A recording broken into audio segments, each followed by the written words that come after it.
இது வேறு ஒன்றும் இல்லை, நேற்றுக்கு தீபாவளி. அதை கொண்டாடினதுக்கப்புறம் பட்டாசெல்லாம் விடுவாங்க. அதில் உள்ள வேஸ்டேஜஸ் சைடில் ஓரமாக ரோட் சைடில் இருந்துச்சு. அப்படியே நடந்து வந்துட்டு இருக்கிற டைமில் நான் அந்த ஓரமாக வந்துகிட்டு இருந்தேன். அப்போ எல்லா இடத்துலையும் நியூஸ் பேப்பர்ஸ் மாதிரியெல்லாம் அப்படி பிக்சர்லாம் போட்டிருந்தாங்க.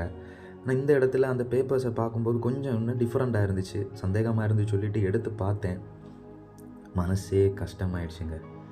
இப்போ பாருங்கள், நம்ம பைபிளில் உள்ள பேப்பர்ஸ் அதில் கிடந்துச்சு. எனக்கு அதிர்ச்சி ஆயிடுச்சு. என்னடா நம்ம பைபிளில் உள்ள பேப்பர்ஸை வச்சு கிராக்கர்ஸ் பட்டாசு தயாரிச்சிருக்கிறாங்களா அப்படின்னு சொல்லிட்டு. ஆண்டோடைய பிள்ளைங்க, இதுக்காக நம்ம பாரத்தோடு ஜெபிக்கணும். இப்படி ஆண்டோடைய வார்த்தைகள் இப்படி வேஸ்ட்டாக போகக்கூடாது. ரோட்டில் அது ஒரு குப்பையாக அந்த இடத்துல அது கிடக்குது. இதுக்காக நம்ம பாரத்தோடு நம்ம ஜெபி